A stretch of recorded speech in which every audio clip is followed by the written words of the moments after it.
घोसी में, और क्या परिस्थिति बन रही है पार्टी की? समाजवादी पार्टी का घोसी का उपचुनाव हुआ था और बहुत बड़े अंतराल से हम लोग चुनाव जीते थे। पूरे उत्तर प्रदेश की सरकार उलट गई थी, तब भी हम लोगों ने साइकिल को जिता लिया था। इस बार भी घोसी लोकसभा में साइकिल जीतेगी। क्या अटकलें लग रही है, कौन आ रहा है लोकसभा में? समाजवादी पार्टी में अटकल नहीं होती है।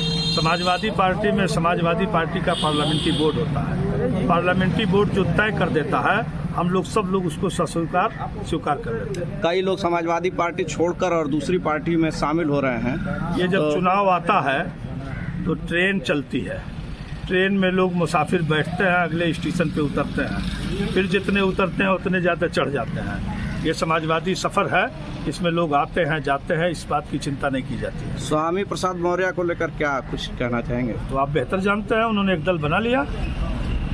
अखिलेश जी का जाने से आया हुआ कि जो भी आता है लाभ लेकर चला जाता है, इस पे आप क्या? ये आप बताओ कि लाभ लेके गए कि नहीं गए? इस पे आप बताओ। भारतीय जनता पार्टी ने उनको हटा दिया और हमने उनको सम्मान दिया, फिर उन्होंने हमको हमारे मुंह पे तमाचा मारा, चले गए। तो अगर अखिलेश जी ने कोई गलत बात तो कही नहीं।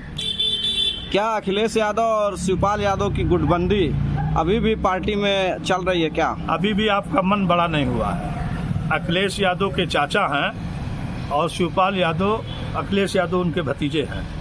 और समाजवादी पार्टी में न कोई गोल होते हैं, न कोई ग्रुप होता है। समाजवादी पार्टी का एक झंडा होता है और एक साइकिल होती है। इसलिए कहा जा रहा है कि शिवपाल यादव का पोस्टरों में फोटो गायब दिखा। ये नहीं किसी ने बताया कि शिवपाल यादव जी को मैनपुरी से कैंडिडेट बना दिया गया, बदायूं से। ये बात तो आपको जानकारी हुई होगी। तो क्या लगता है कि इस बार समाजवादी पार्टी रहेगी? समाजवादी पार्टी है और समाजवादी पार्टी रहेगी। समाजवादी पार्टी उत्तर प्रदेश में मुख्य विपक्षी रोल अदा कर रही है। समाजवादी पार्टी ही भारतीय जनता पार्टी के कुकर्मों से लड़ रही है। समाजवादी पार्टी भारतीय जनता पार्टी के हर सवाल का जवाब में खड़ी रहती है। अभी पुलिस की भर्ती के सवाल पर जनता जब सड़क पर उतरी, किसान आंदोलित है, बुनकरों का सवाल है, नौजवानों का सवाल है। पूरे प्रदेश में अगर कोई बोलते हुए लड़ते हुए दिखाई देता है तो समाजवादी पार्टी दिखाई देती है। कांग्रेस से और सपा से अलायंस हो गया है और 17 सीटों पे लड़ने के लिए कांग्रेस को दिया गया है। कितना लाभ मिलेगा सपा को? ये दोनों को लाभ मिलेगा और दोनों का एक ही लक्ष्य है कि भारतीय जनता पार्टी को दिल्ली की सरकार से को उखाड़ फेंका जाए। इस नाते नहीं कि भारतीय जनता पार्टी हट जाए, भारतीय जनता पार्टी का हटना इस नाते जरूरी है।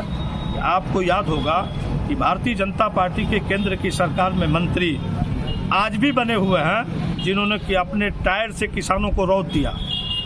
आज भी किसान आंदोलित है।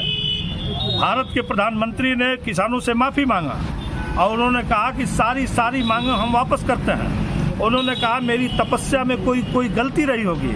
यह सब कुछ कहने के बाद भी आज किसानों को संतुष्ट नहीं कर सके। इस नाते पूरे देश के नौजवान बेरोजगार सड़कों पे हैं, व्यापारी सड़कों पर हैं, किसान सड़कों पर हैं, बुनकर सड़कों पर हैं, विद्यार्थी सड़कों पर हैं, नौकरी मांगने वाले सड़कों पर हैं। सारे लोग जब सड़कों पर हैं तो यह गठबंधन निश्चित तौर पर ये इस देश में एक नई आबोहवा पैदा कर रहा है और इस देश में सरकार को बदलने में सक्षम हो गया है। क्या लग रहा है उत्तर प्रदेश में कितनी सीटें आएंगी? उत्तर प्रदेश में सब हमारी रहेगी। अगर निष्पक्ष चुनाव पिछली बार हुआ होता तो हम सरकार बना लिए थे। निष्पक्ष का आशय क्या है? निष्पक्ष की आशा आप समझते होंगे कि समाजवादी पार्टी के बहुत ज्यादा प्रत्याशी 100, 125, 150, 500, 1500 के बीच में हार गए और सरकारी तंत्र का इस्तेमाल हुआ। आज जिस बात को आप पूरा देश देख रहा है कि सरकारी तंत्र किस तरह से इस्तेमाल होगा सरकारी तंत्र को आप पता नहीं देख पाए कि नहीं देख पाए। पूरा देश देख रहा है कि ईवीएम का एक अधिकारी के द्वारा दुरुपयोग हो रहा है। उसी तरह का दुरुपयोग हुआ और नहीं तो हम सरकार में रहते और सरकार के बाहर ही रहते। समाजवादी पार्टी का इस पर कोई विरोध नहीं हुआ अब तक? समाजवादी पार्टी प्रतिदिन पर घंटा पर सेकंड विरोध करती है, सिर्फ हमारा चश्मा दिखाई नहीं देता है। जिस तरह से वकील इतना प्रोटेस्ट कर रहे हैं उसके खिलाफ, ईवीएम के खिलाफ, क्या उम्मीद नजर आ रही है? समाजवादी पार्टी वकीलों के भी पक्ष में है।